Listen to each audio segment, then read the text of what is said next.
Oo nga. So yun lang. Kaya lang parang antipid naman ni Paolo. Sabagay wala naman siyang dapat sabihin eh. Pero kasi inaasahan nung iba na parang isi-single out nila si Kim na batiin. Yun ang nagiging problema, yung laging may inaasahan. Yung mga inaasahan. At isi-segue na ba natin to? Hate campaign kay Paolo Avellino lumalala at sino ang may pakana? Doon nag-i-start yun, yung masyadong expectation.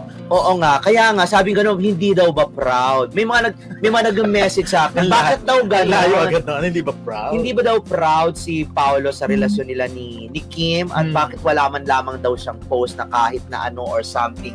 Or mga, yung parang tumutumbok, di ba, sa kanilang dalawa or something. Kahit man lamang mga 1% na parang may mararamdamang may something. Yung mga ganon. Kaya nga, sabi, ano ba talaga? Ano ba talaga ang meron? Tapos, ngayon nga parang hindi na naman sila nagpaparamdam. Baka naman kasi merong, di ba, wala na naman silang mga ganap. Baka naman po kasi meron silang mga pinagkakaabala na kanya-kanya nilang karera. Yes, totoo naman yun. Kasi, pero ako, bakit kasi masyadong, hindi kasi ganun yung personality ko yung nag-expect ng matitindi. Ako nag-expect talaga. Wala na kapag merong okasyon. Kasi kaya yan, pag nabigo ka, di pa pag hindi nangyari sa'yo, malungkot lang ka. So ako talagang hindi. So, ako, kilala naman natin si Paolo na ganyan. Sabi nga, Mr. Nonchalant, at a man of few words. Yes. So, wag natin siyang i-push na gawin yung mga bagay na hindi yung personality niya. At saka kahit naman nung ex niya, di ba, hindi rin naman siya maganyan. Mas matitindi pa nga yung sa ex na dahil sinasabi nila wala talaga. Ang hinahanap kasi nila, kung ano man yung nakikita nila nung promo, at yung nakikita nila nung during the shooting ng My Love Will Make You Disappear, na hanggang ngayon, itatawid pa rin yung ganong kilig, yung ganong mga pabebe ng dalawa. Pero malabo kasi nga, parang, eto sa opinion ko lang po si Paolo kasi parang at this time gusto niyang maging private kung ano man ang meron sa kanila ni Kim. Siguro kung nakikita niyo silang tumatakbo together, nagpa-fun run, tapos nagba-biking, siguro yun lang talaga yung time na pwedeng nilang i-share kung ano man ang meron sa kanilang dalawa. So doon nagsisimula yung pinag-uugatan ng hate campaign for Paolo. Yung parang hindi nila nakukuha yung gusto nilang makuha kay Paolo. Yun nga sinasabi ng mga solid talaga na silent Kim Pao. Na wala, kumbaga kahit na anong gawin ng dalawang yan or kahit hindi sila magbigay ng ayuda okay lang sa kanila. Importante, buo pa rin ang love team. Oo, tsaka alam naman natin. Hindi naman sila mapaghanap. Yung solid. Yung solid din sila mapaghanap. So, ano yung naghahanap lang? Parang yung mga sabi nga nila, yung mga nanggugulo lang daw talaga. May mga ganun kasi sa grupo talaga or sa meron talagang eksena mag-intriga. So, ako naman, natutuwa ako dun sa mga Kim Pao fans na at least ako kontento sila kung ano lang yung meron. Like for example, mas ginugusto nilang balikan yung panahon ng promo, ipopost nila yung mga videos, photos.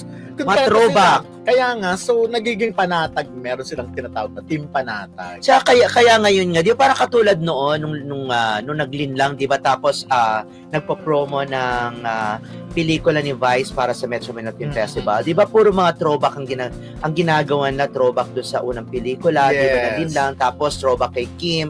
Yung mga ganun, para lang mapanatili yung init ng love team. Parang ganun din naman na nangyayari na kahit hindi naman sila nagsasama, kahit paano may mga pa-throwback para lang hindi lang ma-dissolution yung iba. So hindi pwede magpahinga ng posting. Ibig sabihin hindi sila kakalas na sila, ganun hindi magpahinga lang yung halimbawa si Kim Pao, sila pwede magpahinga na huwag muna mag-post ng mga kung parang hindi la ano yun.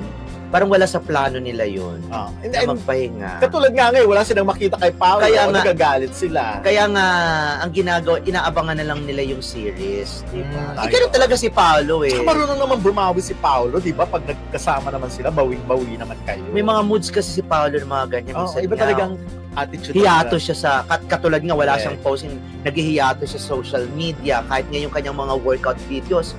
Wala, hindi katulad ni Kim talagang every day, every minute nagpo-post yan. Siguro baka nagpupunta si Paolo ngayon sa kanyang lungga at ginagawa yung mga bagay na hindi niya nagagawa nung time. Katulad ng pag-computer, di ba? So, alam naman natin, di ba? Nung before pa naman pandemic, sinasabi naman yan na yun talaga ang pinagkakabalahan. Lahat naman Ayun. yata ng mga artista ganun. Kaya naman anong Yung sabi iba kasi mo? may kanya-kanyang mga personal na ganap yun na hindi na naman natin alam. Hindi natin alam. Kahit naman tayo katulad mo, meron ka mga personal ganap na hindi naman, hindi alam hindi ng mga naman. fans mo. Wow. Bakit Kaya hindi ko alam, di ba? Kung may mga ganap, sasabihin di lahat, ba? di ba?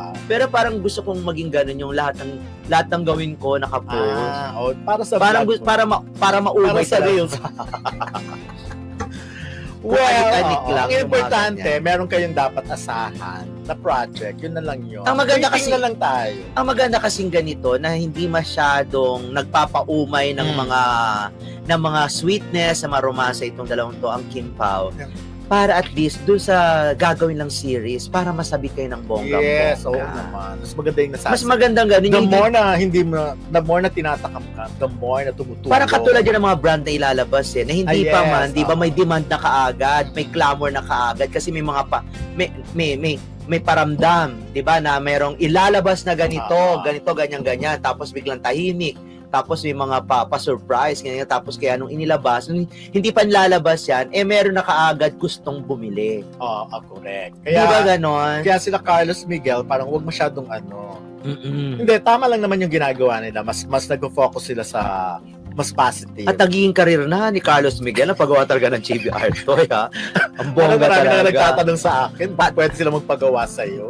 At saka, paborito niya ngayon, si Darren Espanto. Yes. Hindi naman, dinagdag na Dati sa niya na- paborito. Pero dati niya na yung paborito, si Darren at si Kim Chiu talaga. Tsaka si Yung Kim at dalawa, tsaka si correct. Paolo. Ganyan.